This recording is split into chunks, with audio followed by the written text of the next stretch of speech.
প্রথম দিন না, কাজের হচ্ছে কন্টিনিউটি, নতুন দায়িত্ব অ্যাসাইনমেন্ট মাননীয় প্রধানমন্ত্রী দিয়েছেন এবং মানে ইউ হ্যাভ টু হিট দি বল, মানে গ্রাউন্ড রানিং যেটা বলে আর কি। গ্রাউন্ড রানিং কি, আমরা তো আসলে এগুলো কন্টিনিউটি। গত 6 মাসে আমরা ফরেন পলিসির একটা স্ট্র্যাটেজিক ফ্রেমওয়ার্ক দাঁড় করিয়েছি, একটা স্ট্রং মজবুত ভিত্তি এখন। And from that now we roll out hour engagements and we will build our relations, bilateral relations, multilateral relations from a position of strength. We will be now in the next phase putting the content, around our bilateral relations, and we'll be hopefully taking this country's visibility, influence, আমাদের দেশের to great new heights. The first day, Jahoy first day, you hear from people, you get to familiarize with personnel.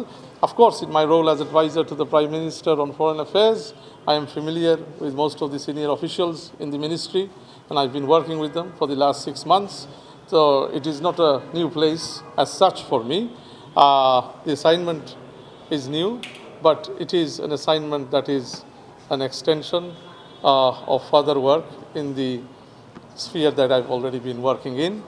And inshallah, আপনাদের সহযোগিতায়, অফিসিয়ালসদের সহযোগিতায় in the ministry, and together, we can take Bangladesh, inshallah, into a new horizon where Bangladesh is a country that is recognized for good, soft, medium, power and influence. আপনার প্রথম cabinet meeting, আমরা দেরি করা দেব না, একটা বিষয় উঠেছে, আপনার ব্রিটিশ নাগরিকত্ব ওটা ত্যাগ করেছেন কিনা এই ব্যাপারে আপনার একটা স্টেটমেন্ট দরকার এখন। আমি বাংলাদেশি, এখানে তো বাংলাদেশের মিনিস্টার হিসেবে Bangladeshi, I don't think there is anybody that will question my Bangladeshism and my stand.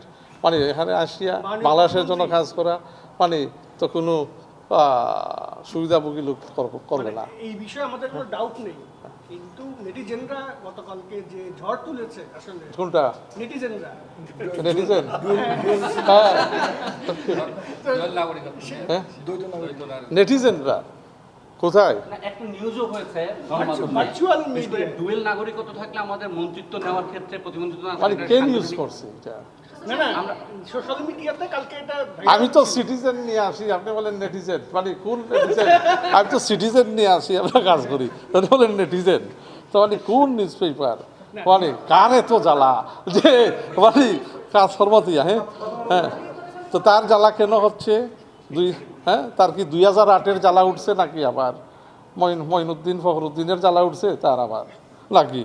দেশের পক্ষে জোরালো অবস্থান নেওয়া মানুষ সকল, দেশপ্রেমিক মানুষ যারা আছে, দেশের পক্ষে যারা অবস্থান নেয়, এই সমস্ত যারা মিডিয়া আছে, যারা দেশবাসী আছে, রাজনৈতিক নেতৃবৃন্দ আছে, এখন আমরা সবাই মিলে ইনশাল্লাহ এই দেশকে এগিয়ে নিয়ে যাব।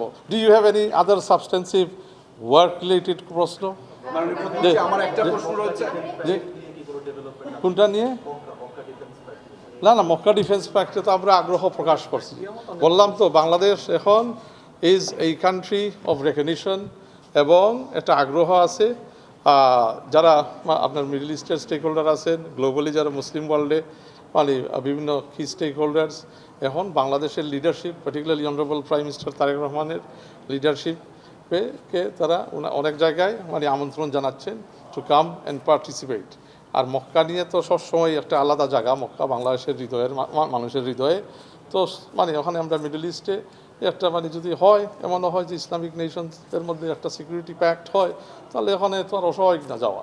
So let's see, it's being viewed positively. Thank you না।